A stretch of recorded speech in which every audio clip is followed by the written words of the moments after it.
বাকি অংশের কথা আমরা আলোচনা করব। गिरिराज महाराज की जय। तो जो हम लोग काल श्री श्री गिरिराज महाराज का जो पहले परिक्रमा का जो बात है हम लोग सुना है। ठाकुर जी खुद इनका पूजन भी प्रारंभ किया और इनका जो वो कैसा प्रसन्न कर सकता है, इसका जो सहज और सरल उपाय उन्होंने बता दिया। गिरिराज जी ने खुद बोला जो हमको प्रसन्न करने के लिए परिक्रमा ही बहुत अच्छा तरीका है। अगर किसी हमको परिक्रमा करेगा तो उससे हम जल्दी से जल्दी उनका ऊपर प्रसन्न हो जाएंगे। इस बात खुद जब विराट रूप में उन्होंने दर्शन दिए उसका टाइम में उन्होंने बताया। और विधान भी कार्तिक और व्रतों का जो विधान बाबा बताया हरि भक्ति विलास में, उसमें भी इस दिन का विधान है गोवर्धन पूजन। पूजन मतलब एकादश शब्द है। पूजन का अंग ही है जो स्तुति पाठ करना, परिक्रमा करना, पुष्प तुलसी चढ़ाना, सारी पूजन का ही अंग है बाबा। पूजन शब्द का ही अंग है। पूजन में जैसे ठाकुर जी का स्नान कराना, तुलसी पुष्पों से अर्चन करना, उसके बाद में धूप दीप से आरती करना, परिक्रमा करना, सारी अंगों से माने जुड़ा हुआ है। हाँ पूजन के अंदर, हाँ पूजन के अंदर। तो और बोली दत्तों का भी पूजन का विधान है दादी, गौ माता का भी पूजन का विधान थे। तो इसलिए काल जो परिक्रमा किया, रोजाना परिक्रमा तो महिमा है ही, क्योंकि तो नित्य उनका कृपा है और काल के दिन बहुत विशेष उनकी कृपा पाने के लिए। तो उसका बाद में खुद ठाकुर जी ने परिक्रमा किया और ठाकुर गिरिराज जी का जो महामहिमा जगत में प्रकाश किया। उसका बाद में सब ब्रजवासी ने बहुत प्रसन्न हो करके ठाकुर जी को सुनाया, गोपाल हम लोग कितना दिन से देवराज इंद्र का पूजन किया परंतु मन में भी इतना आनंद नहीं कभी मिला। जो दिल में एक आनंद का बात होता है, ऐसा आनंद तू तो मेरी जीवन का बहुत जो आनंद का परिवेश है ऐसा दिखा दिया है। सब ने बहुत प्रसन्न हुआ, गोपाल को आशीर्वाद दिया पूज्य जन ने। गोपाल सोचा और क्या चाहिए, हमको तो बहुत कुछ मिल गया, क्योंकि हमारा भक्तों का प्रसन्न ही हमके लिए बहुत अच्छा है। सब प्रसन्न हो गया। ये बात तो किसी का पता नहीं है, लेकिन नारद जी का मुख से ही सुना देवराज इंद्र बाबा। नारद जी का दो तरफ का चला है, देवता भी चला है, असुर भी चला है। इनके लिए समदर्शी साधुनांग समचित्तानांग, क्योंकि वो जानते हैं जो सबको ये माने जब जैसा परिस्थितियों में ठाकुर जी का सेवा करना है। जैसे कंसों का पास जाकर के सुना या जो कृष्ण बलराम है वो और कोई नहीं है, ये तो तुम्हारी वसुदेव का ही पुत्र है। तो ये बताना भी जरूरी थे, नहीं बताने से कैसे काम होगा। और ठाकुर जी का पास आकर के भी बता दिया आप कब जाएंगे मथुरा, कंसों को कब मार डालेंगे और द्वारकापुरी कब निर्माण करेंगे, सारी लीला उन्होंने सुना दिया। ये ऐसा लीला है। नारद जी देवो सदन में जाकर के बहुत हर्ष और बहुत उत्फुल्लित चित्तों में और बैठ गया। देवराज इंद्र ने पूछा, ऋषिवर ऐसा क्या आप जब से हमारी देव सदन में आते हैं ऐसा आनंदित आपको कभी नहीं दिखा। नारद जी ने बोला आज अद्भुत दृश्य दिखा, बहुत अद्भुत दृश्य दिखा। देवराज इंद्र का दिल में उनका सुनने के लिए जो एक उत्कंठा होता है ना, इसका पैदा हो गया। क्या दिखा? जो साक्षात गिरिराज गोवर्धन प्रकट होकर के इतना खाया, इतना मतलब आनंद हुआ, ये सारी जो लीला है बोल दिया। तो देवराज इंद्र उन्होंने बताया बहुत अच्छा किया, तो इससे सबको आनंद होना भी चाहिए। बोले आनंद तो होना ही चाहिए, लेकिन एक बात बोलना नहीं चाहता। बोलने के लिए हमारा मन में इच्छा भी नहीं है। तो देवराज इंद्र ने बोला, ये क्या बात है, आप नहीं बोलना चाहते? बोले इसलिए नहीं बोलना चाहता हूँ, आप हमारी पूज्य है, सबका राजा है, जितना भी 33 कोटि देवता है सबका मुख्य है। वो जो इंद्र जाग किया ना, ये इंद्र जाग हमारे देवताओं को अपमान करके किया। देवता का राजा इंद्र है, मैंने गोवर्धन पूजा किया। गोवर्धन पूजा जो किया, ये इंद्र जाग का नाम पहले लिया नहीं, पहले बताया जो देवताओं को अपमान करके किया। मतलब आग वाले थोड़ा भीतर में तो अग्नि जलाना पड़ेगा ना, अंदर तक जाएंगे तब तो बोलेंगे। चिंगारी देते। चिंगारी बहुत अच्छा तरीका से उनका जलन होगा तब तो बात बोलेंगे। तो देवराज इंद्र ने बताया, ये क्या बात है ऋषिवर, मत्तलोक में सारी आदमी तो हम लोग को ही पूजन करते हैं और हमारे सहारा लेकर के चलते हैं, वो देवताओं को कैसे अपमान किया? बोले देवताओं का अपमान होता फिर भी मान लेता, देवताओं का राजा का जो अपमान कर दिया, ये तो सारी देवताओं का अपमान हो चुका है। कौन किया, किसने किया और किस राजाओं को किया? तो नारद जी ने बताया, तुम सुरेश है? तुमको इतना तक मालूम नहीं है कहाँ क्या हो रहा है? अरे नंद बाबा का जो लड़का है वो तुम्हारी पूजा कितना दिन के पुराना पूजा इसको बंद करके और उन्होंने अभी अपना नाम से गोवर्धन पूजा प्रारंभ कर दिया। तब तो देवराज इंद्र का मन में बहुत क्रोध आया है। तो अभी बताया बाथालोंग बालिशोंग स्तब्धम पंडितों, नहीं तो कैसे बताएगा? दिल में ऐसा क्रोध भरेंगे तब तो ऐसा पैदा होगा। जब ऐसा बात सुना तब तो इंद्र का क्रोध, रजोगुण है ना, क्रोध आ गया।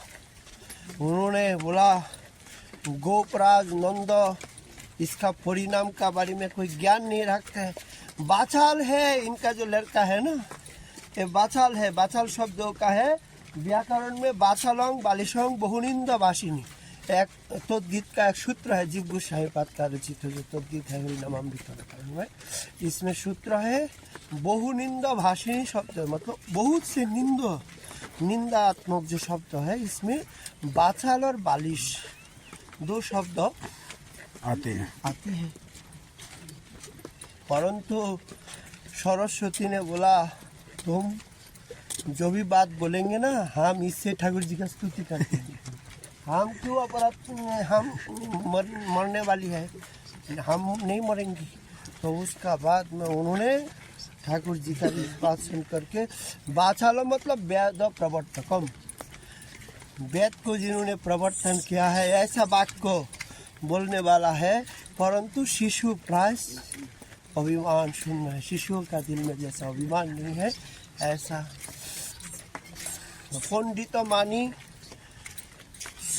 सब पंडितों का जो मान्य है इसको पंडित मानी। ये निंदा अर्थों में क्या है, जो खुद को पंडित मानते हैं, ये बहुत निंदनीय है। और ये है बहुत सब पंडित इनको मानते हैं। सरस्वती ने ऐसा अर्थ कर दिया है। अज्ञ मतलब जो सब कुछ जानते हैं, सर्वज्ञ है, सर्वज्ञ होने का नाते भी अज्ञ हो जाता है, क्योंकि सब कुछ जानने का बाद में और क्या है, एकदम स्तब्ध हो जाता है ना, ऐसा अज्ञ सारी शब्द ऐसा पाता है। तो देवराज इंद्र ने सोचा, इस मतलब ग्वाला हमको ऐसा अपमान किया है, हमको तो इसका मतलब इसका बहुत कड़ा विचार करना पड़ेगा, नहीं तो मनुष्य लोग तो और कोई किसी को देवता का मानेगा ही नहीं। आज देवराज इंद्र का अपमान हो गया, तो उन्होंने देवराज इंद्र ने जरूरी बैठक बुलाया, सारी देवताओं को बुलाया। आप लोग क्या है, इसका बारे में क्या विचार करना चाहिए? सबने बताया, महाराज ये भयंकर दुर्दिन आ चुका है, मनुष्य ने हमको ऐसा अपमान किया है, इसका तो प्रतिकार होना ही चाहिए। तो देवराज इंद्र ने प्रलय का जो टाइम होता है ना, जिसमें काफ़ी दिन ज़्यादा से ज़्यादा धूप होने का बाद में बारिश होता है, तो प्रलयकालीन जो बारिश है इनका नाम है संवर्तक मेघ। संवर्तक शब्द ही है प्रलय। तो प्रलय का जो मेघ है वहाँ का मेघ का वर्णन है हाथी का सूंड जैसा है, ऐसा मोटा मोटा बारिश का एक है जो बूंद गिरेंगे, ऐसा ऐसा मोटा मोटा। अभी तो ऐसा ऐसा छोटा छोटा बूंद गिरते हैं, लेकिन प्रलयकालीन मेघ जो है संवर्तक मेघ ऐसा। तो उन्होंने बोल दिया प्रलयकालीन मेघ को जो अभी जा करके सारी ब्रज को ध्वंस करके आ जाओ, और उसका साथ में 49 जो पवन है, वायु देवता है, उनको भी बेच दिया। क्योंकि बारिश का साथ अगर मतलब वायु का वेग होगा ना, तो बातास का बहुत शक्ति और भी बढ़ जाएगा। तो इसलिए सारी मेघ भी आए, पवन भी आए। उसका बाद में खुद ऐरावत का ऊपर में चढ़ करके और अपना जो वज्र है, वज्र मतलब ये बिजली जिसको कहते हैं ना,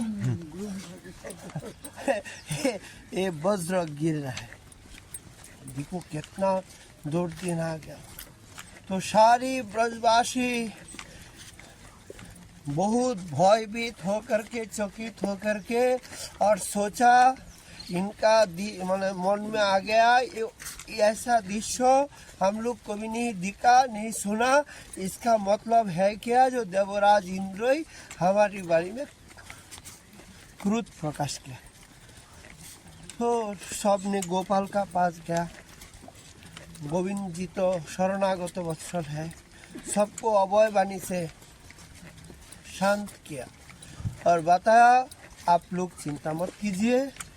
गोवर्धन का तो पूजन का टाइम में खुद गोवर्धन ने बता दिया, जो आप लोग का कोई चिंता नहीं है, हमारी शरण में आ जाने से हम सबको रक्षा करेंगे।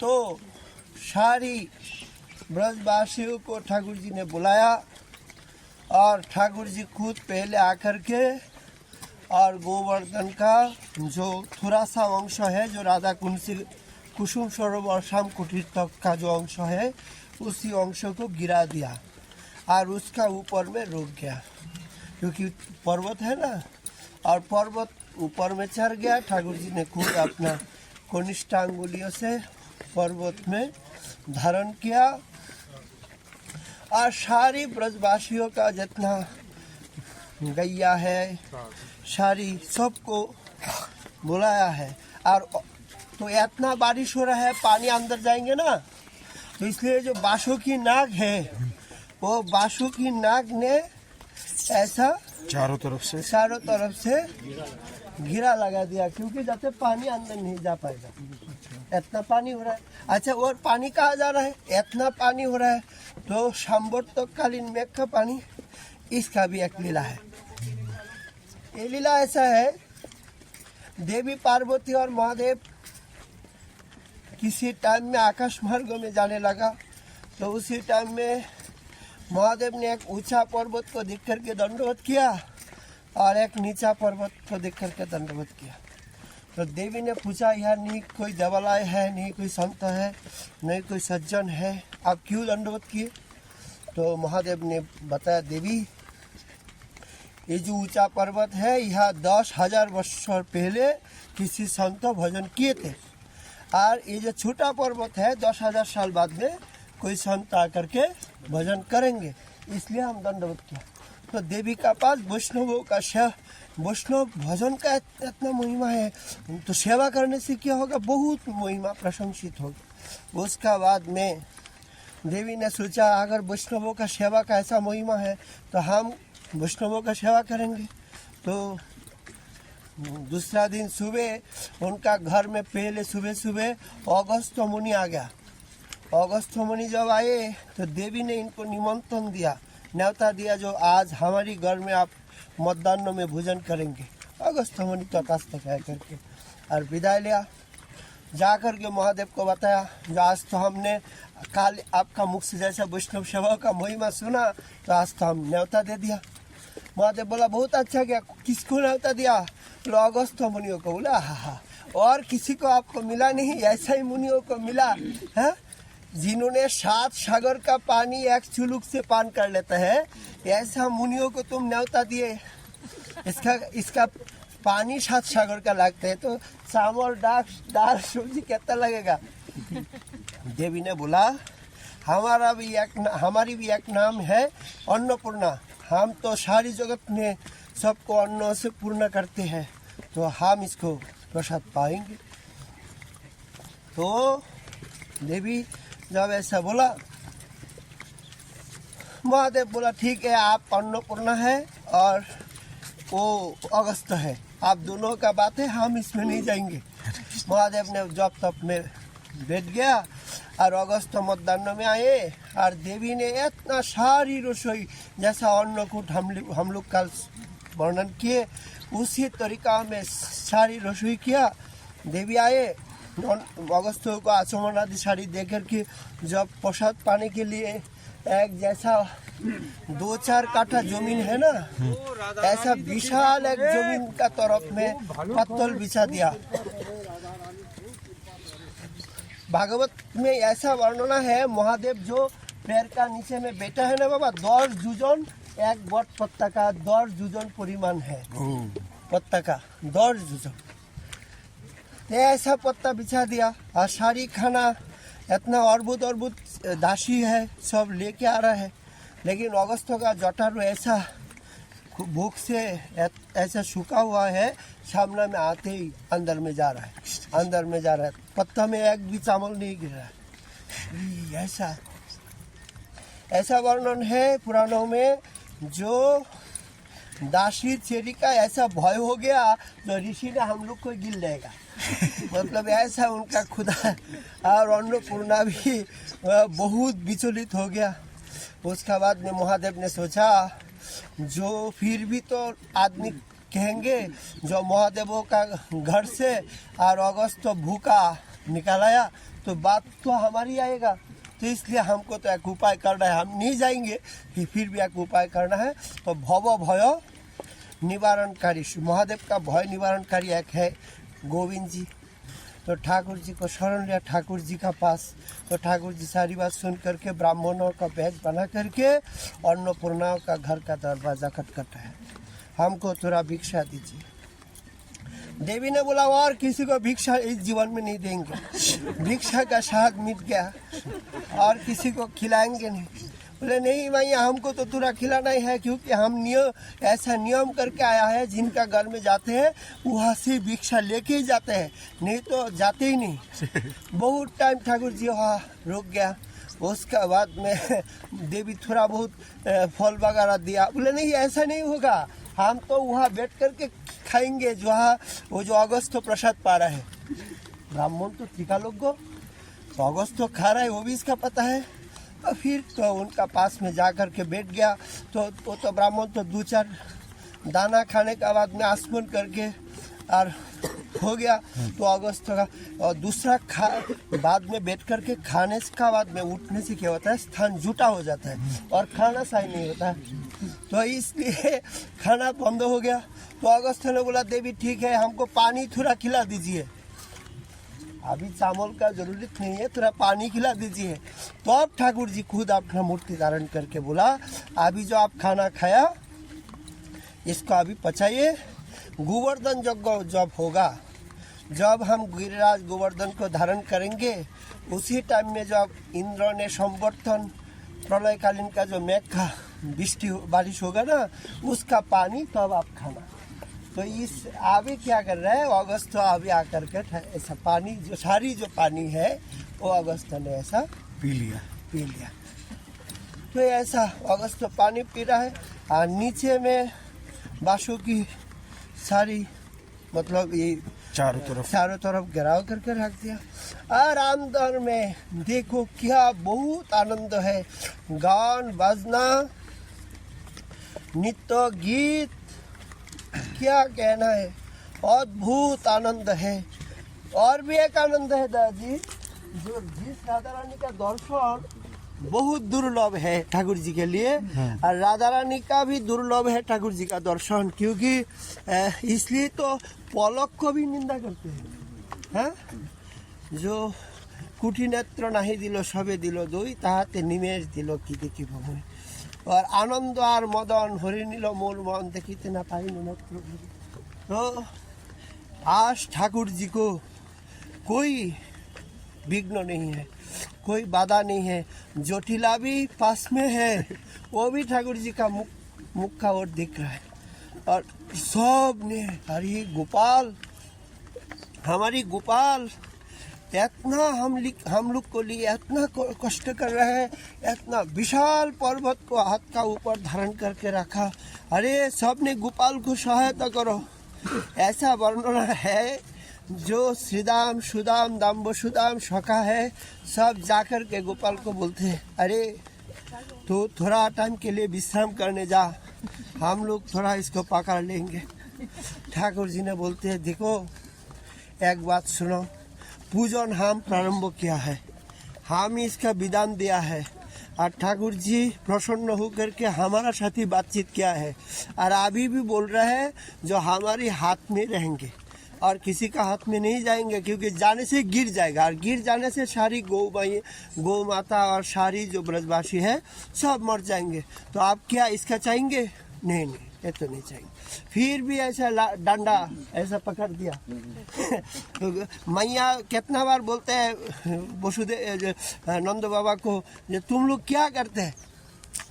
गोपाल को अभी थोड़ा नोनी खाना मैंने खिलाना है और उनका थोड़ा विश्राम चाहिए।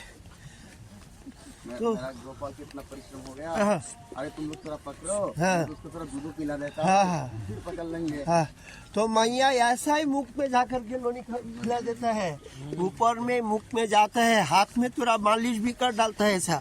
अरे इतना परिश्रम कर रहा है गोपाल। ठीक है, गोपाल बोल रहा है, मैया ये तो हमारा हाथ का ऊपर कमल जैसा है, ऐसा है, इसमें कोई हमको कोई दिक्कत नहीं, कष्ट नहीं हो रहा है। और जीव गोसाई पाद ने ऐसा बताया, जैसा छत्र है ना, छत्र मतलब डंडा, इसको जैसा आदमी बारिश होने से इसको पकड़ लेता है तो बारिश अपना शरीर में नहीं गिरता है, ऐसा छत्र भुज है, दंड भुज दंडों का ऊपर गिरिराज जैसा छत्र है बारिश को निवारण करने के लिए। तो ये रख दिया। यहाँ तो ऐसा ऐसा लीला हो रहा है, और राधा रानी अपलक दृष्टि से दर्शन कर रहा है। सुख सारियों का दंड में दंत है ना, जो अमार कृष्ण गिरिधरी लो, सारी बोले अमार राधा शक्ति संचारी लो।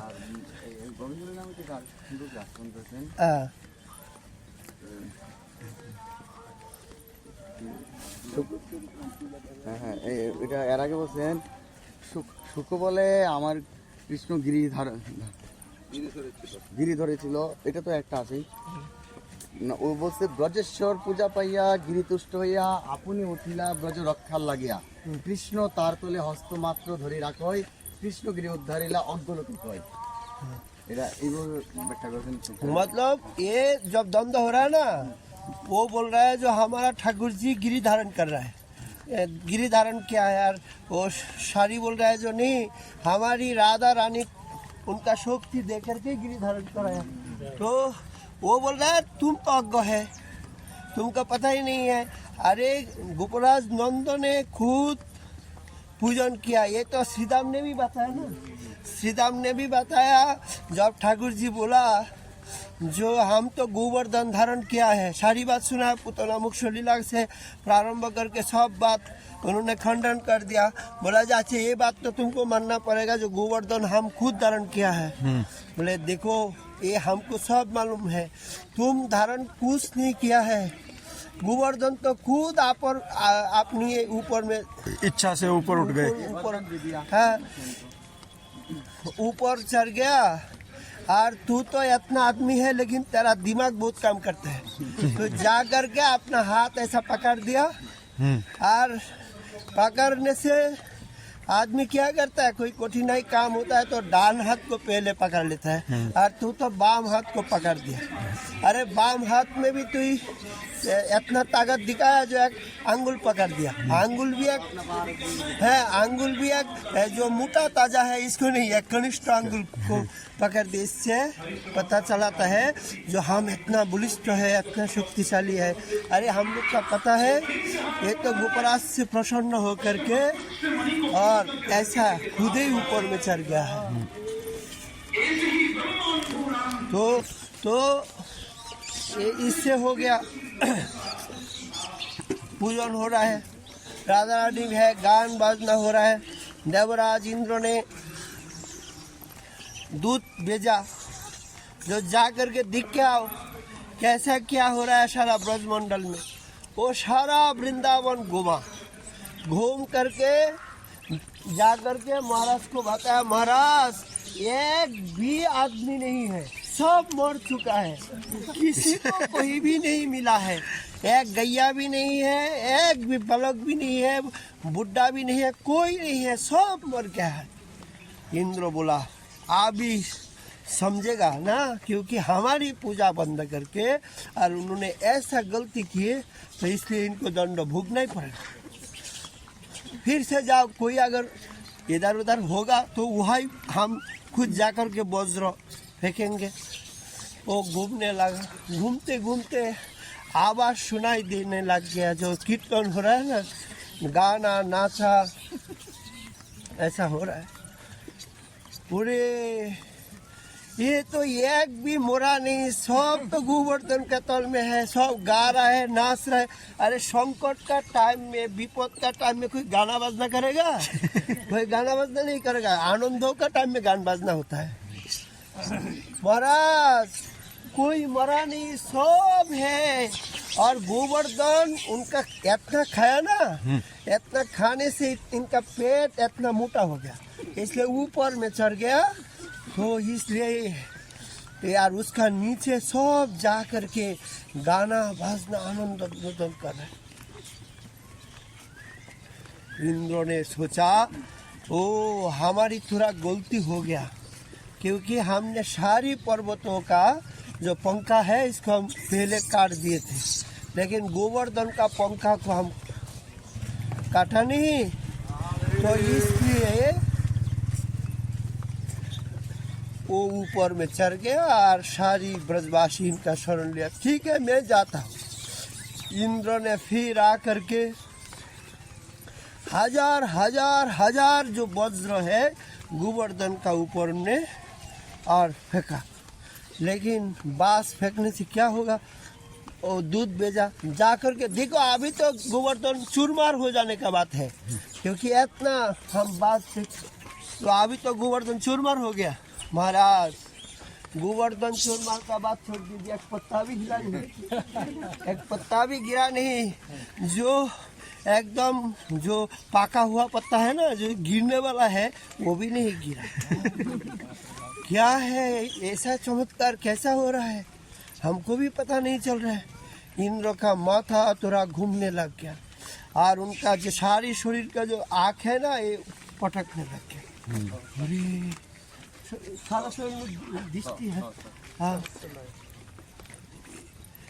ओ ठाकुर जी तो जन्म लिए थे, तो ठाकुर जी यहाँ है, हम तो भूल गया। इंद्र बोले हटो हटो हटो, जितना मेघ है पवन है सबको हटा दिया, चलो चलो चलो चलो। देवराज इंद्र में देवलोक में जा करके सोचा अभी हमारी पद खाली करवा देंगे, क्योंकि अभी हमको यहाँ से हटा देंगे। कहाँ जाएंगे, किसका पास जाएंगे, कुल किसका सहारा लेकर के इस अपराध से मुक्त होंगे। इधर तो आकाश से बारिश गया, धूप निकला, तो सब ब्रजवासी अपना घर में जा करके बहुत प्रसन्न हुआ और गोवर्धन का भी बहुत आभार व्यक्त किया और सोचा गोवर्धन ऐसा दयालु है, ऐसा कृपालु है, हमारी इस दुर्दिनों में ऐसा सहायता किया है, तो हमको तो गोवर्धन को और भी ज़्यादा से ज़्यादा पूजन करना चाहिए और भी इनका जो प्रसन्नता के लिए और भी ज़्यादा जो सेवा है सब करेंगे। ऐसा ऐसा उनका मनोवृत्ति और भी श्रद्धा बढ़ गया। उधर देवराज इंद्र पहले ब्रह्मा का पास गए। ब्रह्मा का पास सारी बात जब सुनाया, ब्रह्मा का क्रोध और भी द्विगुण हो गया। तुमको पता नहीं है हमारे पास आया है, हम भी कुछ दिन पहले जाकर के अपराधी होके आए और तुम भी ऐसा अपराध करके आया। अरे हम इसका उपाय कहीं नहीं कर पाएंगे, ऐसे हटो हटो हटो। ब्रह्मा ने इनको विताड़ित कर दिया। फिर भी बोला पितामह कोई तो एक उपाय आप बताइए। तो ब्रह्मा जी ने बोला तुम एक काम करो, देवराज देवगुरु बृहस्पति का पास जाओ, उन्होंने कोई उपाय बोल सकेंगे। तो देवराज देवगुरु बृहस्पति का पास जब देवराज आए, बृहस्पति जी गोसाई पाद ने ऐसा ऐसा बात लिखा, जो उनका संबोधन किया, तुम सुरेश है, मतलब सुरा का ईश्वर है। ऐसा सुरा पान करने से जैसा आदमी मत्त हो जाता है, माताल हो जाता है, उनका बुद्धि काम नहीं करता है, तुम्हारा भी बुद्धि ऐसा बेकार हो गया। इतना दृष्टि शक्ति रहने से फिर भी तुमको ठाकुर जी का लीला दिखाई नहीं पड़ रहा। इतना बारिश, इतना झड़, इतना कुछ किया, क्यों किया? एक दिन से तो हो जाता। बुद्धि अगर पका होता तो एक दिन से पता चल जाता जो हम क्यों ऐसा कर रहे हैं। गुरुजी जो भूल हो गया तो हो गया, आप ही उपाय बताइए। आप जैसा बोलेंगे वैसा ही करेंगे। हम अभी आपका चरण में शरण ले लिया, क्योंकि विपद का टाइम में ऐसे ही बुद्धि आती है ना। तो देवगुरु बृहस्पति ने बताया देखो एक उपाय है। ठाकुर जी अभी गोप रूप में है, गैया को चराता है, तो गो वंशों का बारे में उनका बहुत श्रद्धा है। तुम एक काम करो, गो माता जो सुरभि है ना, इनको और लेके जाओ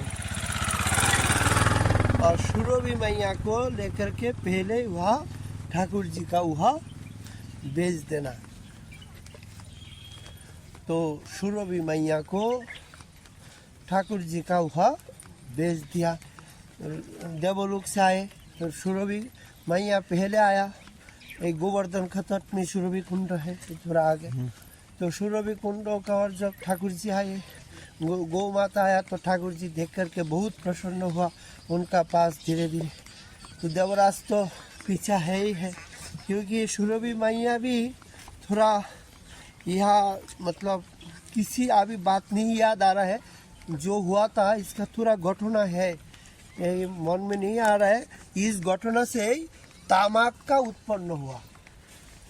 तामाक जो है ना, इसलिए तामाक को बहुत निंदनीय बताया। वह ही प्रसंग है, मैंने कुछ अपराध हुआ था, वह भी सुरभि मैया का भी ठाकुर जी का साथ थोड़ा छलना किए थे, मतलब देवराज इंद्र के लिए।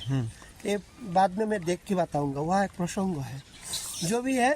तो सुरभि मैया आए तो उनको तो खुद ठाकुर जी का पास आकर के और ठाकुर जी का शरण ले लेते तो और भी अच्छा होता। लेकिन ठाकुर जी ने सुरभि मैया को बहुत प्यार करने लग गया। उसी टाइम में देवराज इंद्र आए। देवराज इंद्र जब आए तब तो ठाकुर जी प्रसन्न हो गया। देवराज इंद्र ज़्यादा स्तुति नहीं किया, खूब स्वल्प अक्षरों में 10-15 श्लोकों में देवराज इंद्र ने ठाकुर जी का स्तुति किया भागवत में। ठाकुर जी प्रसन्न हो गया। तो इसका वर्णन ऐसा आती है जो प्राय 40-41 श्लोक में व उससे भी ज़्यादा होगा ब्रह्म स्तुति है भागवत का। इतना स्तुति करने का बाद में भी ठाकुर जी एक भी बात नहीं किया, प्रसन्न है अप्रसन्न है वो भी नहीं समझने दिया। और यह थोड़ा से शब्दों से क्यों प्रसन्न हो गया, इसका बात ऐसा बोलते हैं व्याख्याकार ने, जो वहाँ तो अपना परिकर को हटा दिए थे, दूर कर दिया और यह तो सबको इकट्ठा कर दिया। क्योंकि मिलन दुर्लभ थे, परंतु यहाँ मिलन सुलभ हो गया। जो कबू मिले कबू ना मिले, दैवेर घटन जिस राधा रानी का दर्शन करना बहुत दुर्लभ है। रूप गोस्वामी पाद ने जो उज्जवल नीलमणि है, एक दिन का लीला वर्णना किया। जो संकेति गीतम कुकिलादि शरणिनादम कंसदृश कुर्बान, ये श्लोक है। मतलब ठाकुर जी ने माने नंद भवन से और रात का टाइम में जावट में आए। तो जावट में कुकिला जो जोटिलाओं का जो प्रांगण है, वहाँ का बाहर में एक कुल वृक्ष है। हिंदी में कुल को क्या बोलते हैं? बेर। तो ये बेर का जो पेड़ है वहाँ रुका, और राधा रानी भी अंदर में है। तो ठाकुर जी आकर के कुकिल आदि शरणी नादम, मतलब जो कुकिल है ना, जैसा केका रब करते हैं मयूर, ऐसा कुकिल कुहू कुहू रब करते हैं ना, तो कुहू कुहू रब से पुकार रहा है। तो राधा रानी तो ये कुकिलावन है, ये कुकिलावन है, ये इस लीला का कारण में कुकिलावन है। तो ऐसा शब्द कर रहे राधा रानी जब आकर के दरवाजा का जो ये है ना, जो सिकल वगैरह जो भी देते हैं, इसको हटाने के लिए गया। इतना सतर्कता से गया, परंतु अपना हाथ का जो कंकण है इनका शब्द हो गया, ध्वनि हो गया। उस ध्वनि सुन करके, और जरूरत थी मतलब जोटिला, वो बोल रहे के शब्द कर रहे, क्योंकि ये बुरी का जो दृष्टि में नींद नहीं है, घर में बहू है, बहुत रूपसी है, और इधर नंदन भी अच्छा नहीं है, इसलिए इनका बहुत भय है, उनका दृष्टि में नींद ही नहीं है। तो राधा ने फिर सो गया, और ठाकुर जी भी कुल वृक्षों का बेल का आड़ाल में हो गया। बुरी इधर उधर देखे, कोई है ही नहीं। बहू माँ राधा रानी भी कुछ शब्द नहीं बोला, फिर शांत हो गया। फिर थोड़ा टाइम बाद में फिर ठाकुर जी किया, और फिर राधा रानी ने दरवाजा खोलने के लिए जब आए, फिर शब्द हो गया, कंकण का जो ध्वनि हो गया। इसको सुन करके फिर जरूरत थी, ऐसा बोलने लगा। ऐसा करके सारा रात बिता दिया। सुबेरा टाइम के उनको नंद भवन का ओर विफल मनोरथ ने, मतलब राधा रानी भी घर में है, ठाकुर जी बाहर में है, परंतु दर्शन नहीं हुआ। तो ऐसा दुर्लभ वस्तु है, इस दुर्लभ वस्तु को ऐसा सुलभ कर दिया गिरिराज ने, तो इसलिए इंद्रों का अपराध क्षमा कर दिया। तो उसका बाद में देवराज इंद्र ने जो गोविंद कुंड है, वहाँ स्वर्ग से ऐरावत का सुर से शुरू, जो स्वर्ग का मंदाकिनी है, वहाँ से पानी ले आया, ठाकुर जी को अभिषेक किया, सप्तर्षियों ने वेद मंत्र पाठ किया, सारी मुनि समाज, दिक्पाल, लोकपाल, देवता आकर के गुणगान करके ठाकुर जी का अभिषेक किया। इस नाम भी देवराज इंद्र ने दिया, गोविंद जो नाम है, मतलब हम देवताओं का इंद्र है, इसलिए देवराज इंद्र कहते हैं। आप गैयाओं का इंद्र है, इसलिए आपको गोविंद कहते हैं। गवाम इंद्र इति गोविंद, तो नाम दिया। प्रसन्न होकर के और ठाकुर जी वहाँ से देवराज इंद्र को अपराध से मुक्त कर दिया। उसका बाद से ठाकुर जी का कृपा से और गिरिराज का महिमा और भी पूजन का महिमा बढ़ गया। ऐसा गिरिराज का भी उत्तर सब है। दादी आरती की बोल आज